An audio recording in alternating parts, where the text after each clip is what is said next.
Hello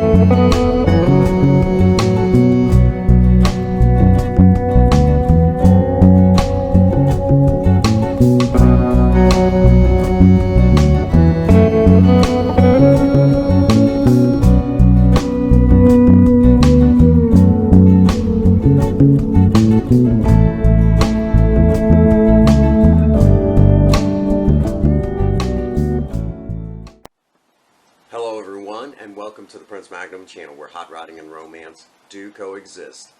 I'm your host, Prince Magnum. Welcome to In Your Face. And for those of you that don't know, In Your Face is kind of that series that I kind of tell you kind of how it is. And in this case, we're going to talk a little bit about the vape world. Because many of you started riding me. You threw a saddle on me and started riding me. You need to quit smoking, Prince Magnum. Well, for the most part, I've swapped to vaping. And it's been quite interesting because along the journey of quitting smoking, I ended up working in a vape shop. And for those that do not know, as I'm making this video, I'm about to quit working the vape shop and go back into the medical field. I know, holy crap. But the vape world is quite an interesting area that, I mean, a lot has changed over the course of the years in the vape world. And I figured today would be a good time to show you guys a few things that I've kind of learned. Obviously, this is not going to be a deep dive, and the vape world is a lot more intricate than because of just some of the history behind it. So, without further ado, let's go ahead and talk about some of the devices that I've got up here. This is going to be the one that most everyone's going to be familiar with today, the disposable vape. This is for those that really give a crap. What disposable is that? Not that it really matters, because once this is empty, I throw it away. This is a Geek Bar Pulse, sour apple ice, and it's not bad. It's not bad at all. I'm not a huge fan of disposables because when you buy them, there's always that risk that when you buy them, they don't always work right. Even this one stays on for just a few moments after you take a hit. These are going to be the most common device you see in the vape world today.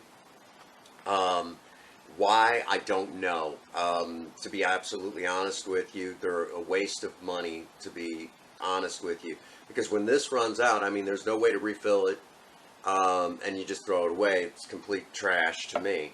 You know, and it's a waste because that's a lithium battery in there. You know, not very environmentally friendly.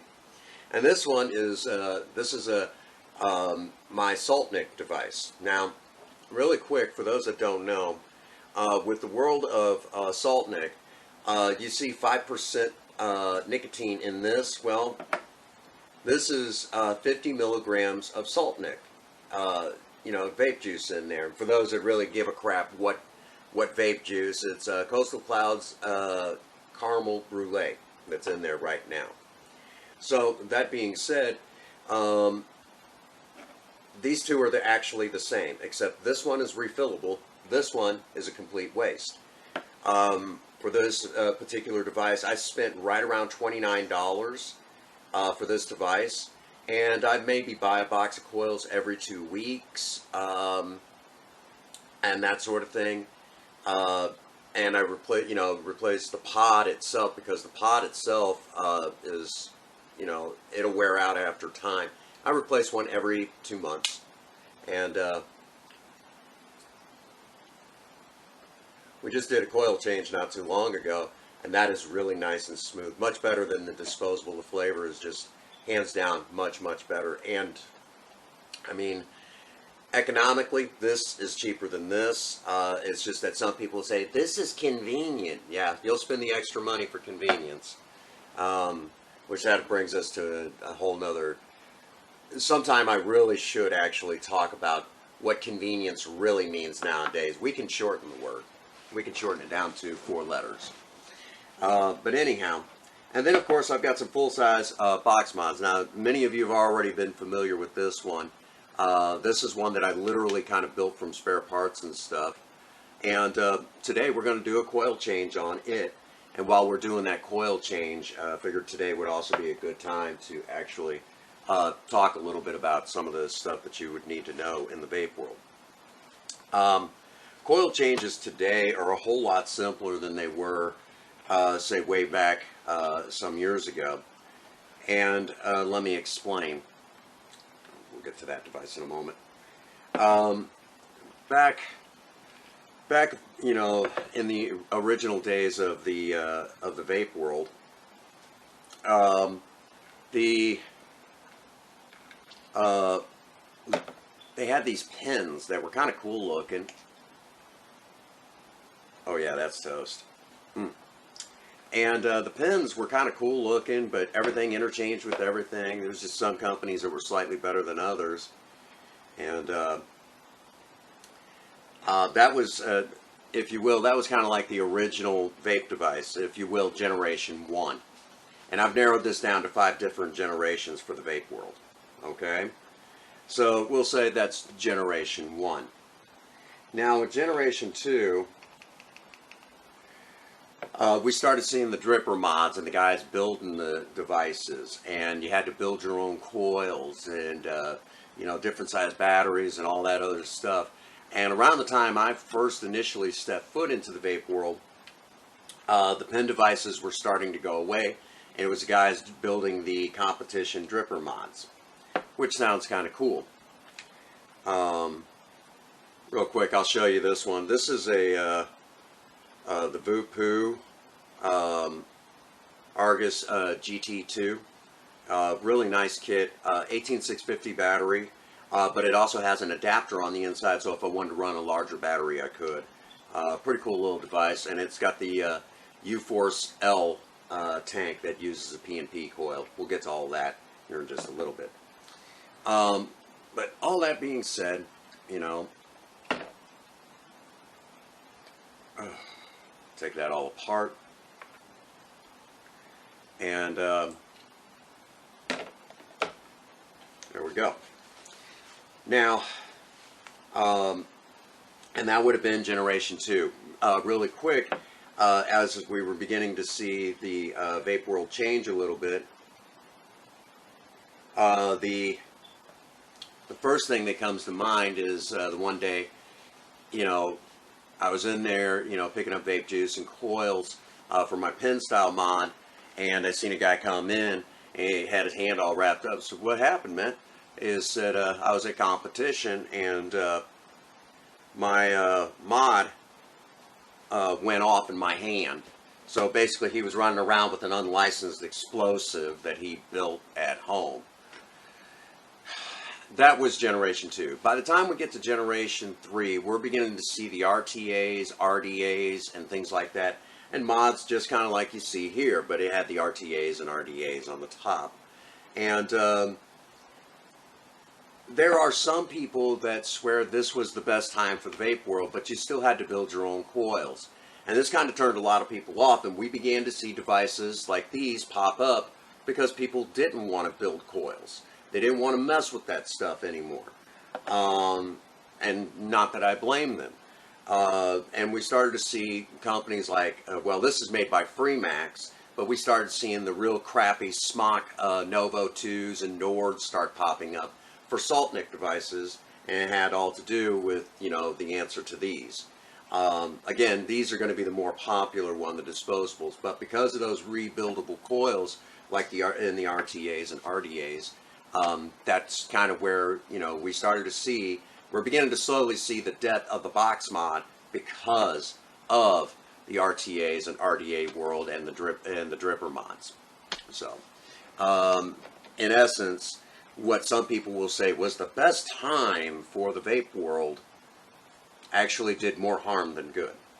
But anyhow, for those that do not know, I'm actually about every 2 weeks, not that I have to, but every couple of weeks I will break down my tanks and completely clean them. Which brings us to generation 4, the push-in coils and things like that. The coils and tanks have come a long ways, and for the record, when it comes to coils and tanks, my personal favorites are from either Vape or Geek Vape. Those are my personal favorites. After working the vape world, I found that those were the best you could pretty well get your hands on. And, you know, some people might argue with me on that, but, you know, just by and large, that's what I found worked the best as far as good devices go. And so in Generation 4, as I said, we're into the push-in coils. And like you see me setting up right here, which are really nice because they become convenient. Whereas, so any excuse to use these and not, you know, take a tank, you know, take the bottom off of a tank, and you know, and change, you know, pop the old coil out and pop the new one in. You know, doesn't really, you know, how much more convenient can you get? You're just wasting money at that point. And of course, we're up to Generation 5, which Generation 5 has not seen any changes with the tanks so much, because right now, currently, as technology goes, they've gone as far as they can go with tank technology as far as the vape world goes. Most of now in Generation 5, the focus is more on, if you will, the focus for Generation 5 is all the digital tech, push screen crap and things like that. I don't see where that's important. I like the Generation 4 stuff because it's simple and it's reliable. You start getting too much touch screen stuff and crap like that, and it won't take long that devices will be breaking down a whole lot easier. I don't see any need for it, but some people do, so hey, who am I? Alright, there we go. Now, many of you, again, I take these tanks apart every now and again, clean them out real good. It helps keep the airflow running properly through it, and allows for a much nicer draw. Again, Generation 4 and 5 pretty well use the same tanks. Now, for those of you, very quickly, that swear up and down RTAs and RDAs are the better way to go, I'll challenge you with this.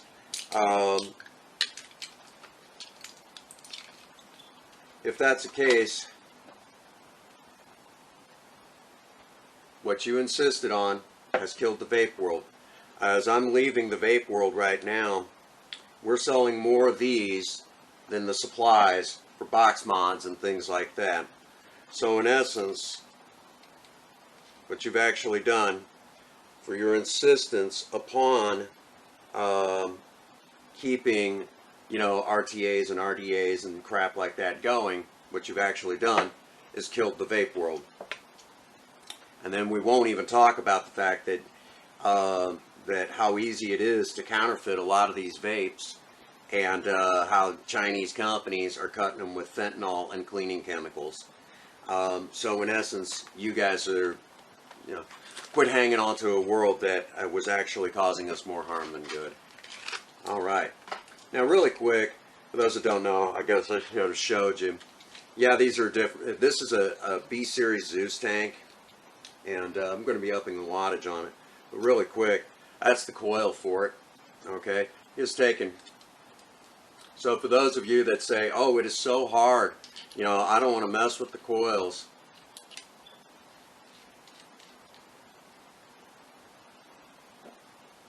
Waste of money.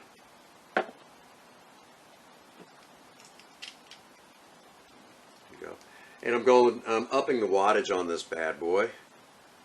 It's not going to be super high. Get my juice for this particular device, and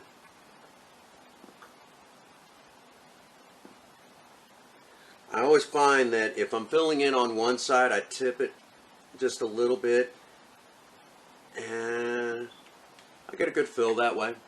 Just a little bit. Don't go crazy with it. Then I usually let it sit for about 5 minutes. That's one device down. And then of course I'm going over here, P&P TW20 for my Vape tank. Fits in nicely.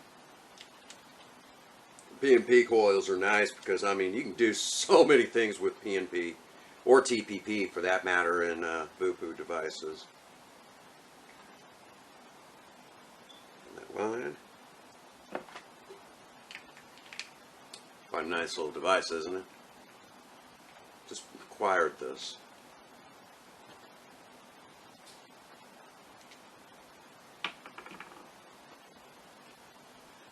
And same juice goes in here, which this is a coconut cake from Sad Boy. Very sweet, very nice. I'm not a huge fan of coconut usually, but in this particular case, I like it. It's really sweet and really nice tasting. It's got a good flavor to it, hands down.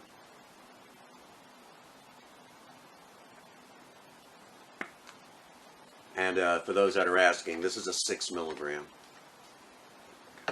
I know some people swear that 3 has a better flavor. I don't know.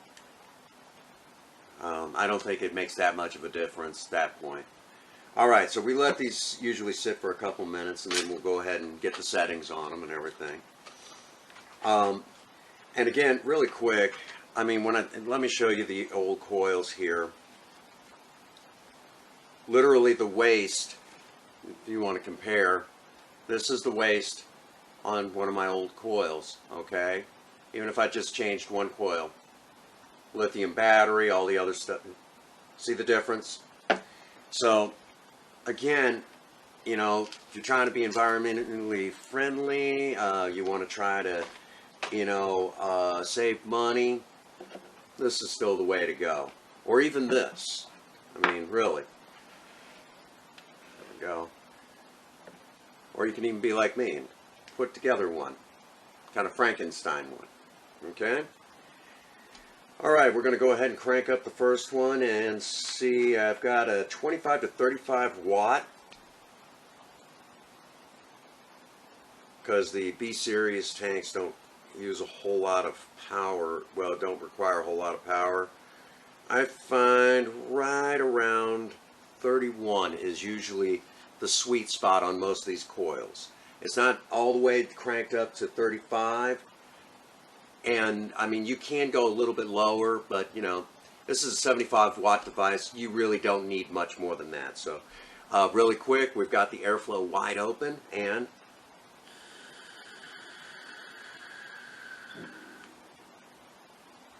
do that a couple of times.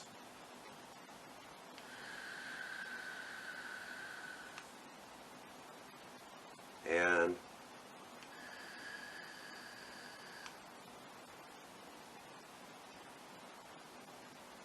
that's nice. That's nice. I can actually back it off just a little. .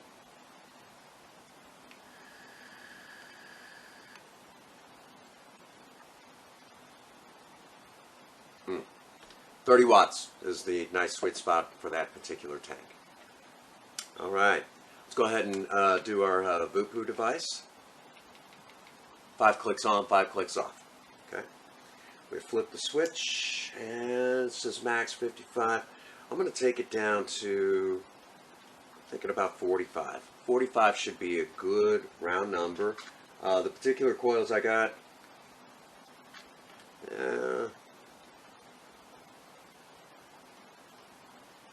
make that 48. Lock it in, and airflow is wide open.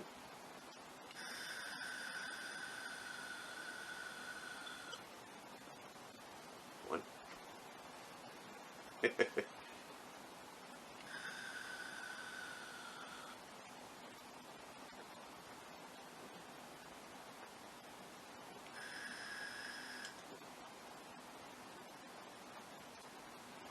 That's nice. That's good and smooth. That's almost, it's perfect. It's actually better than my B series Zeus tank, and I like that tank.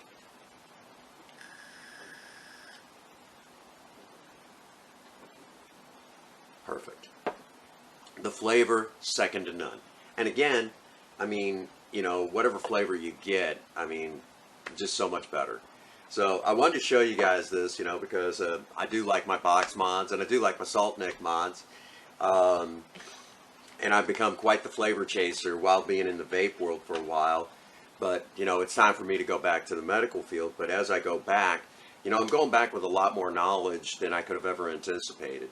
Again, enjoying, I can still kind of get my nicotine, and I can still enjoy good flavors, and I don't smell like cigarettes everywhere I go, which is a nice little added bonus.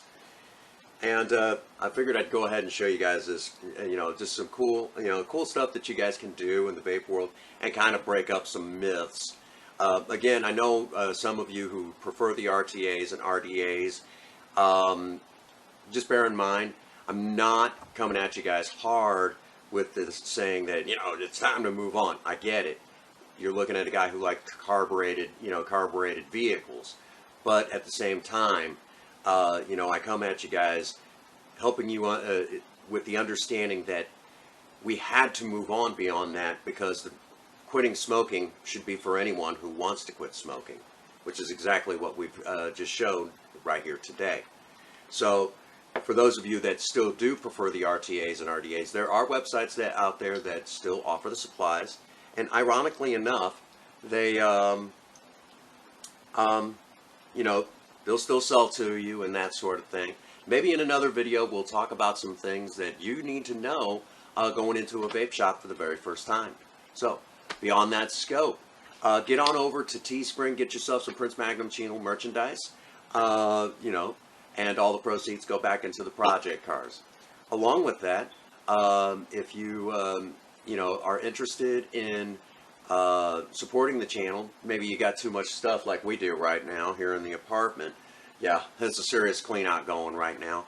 But if you want to support the channel but don't need a bunch of, you know, clutter up your place any more than what you already have, $1 Patreon, and you can put back into the project cars. Along with that, with that $1 a month to Patreon, it grants you access to Cinnamon's Discord, which is definitely for adults only. Alrighty, so that brings us to a very interesting spot from here, and that is get out there and work on a project. Don't care what it is, just do something with yourselves. Remember, idle hands and a creative mind go together like oil and water. If you have a sweetheart, sweep them off their feet and do something special for them today. And as always, for every last one of you out there, if no one out there has told you that they love you today, Prince Magnum does. God bless you, and have a happy 24. Thank you.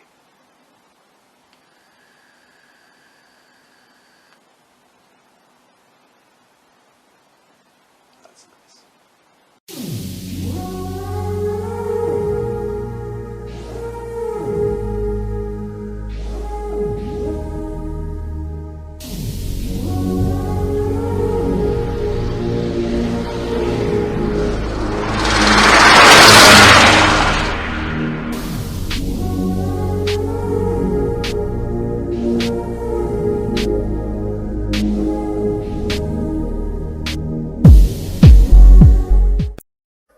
I admire your honesty.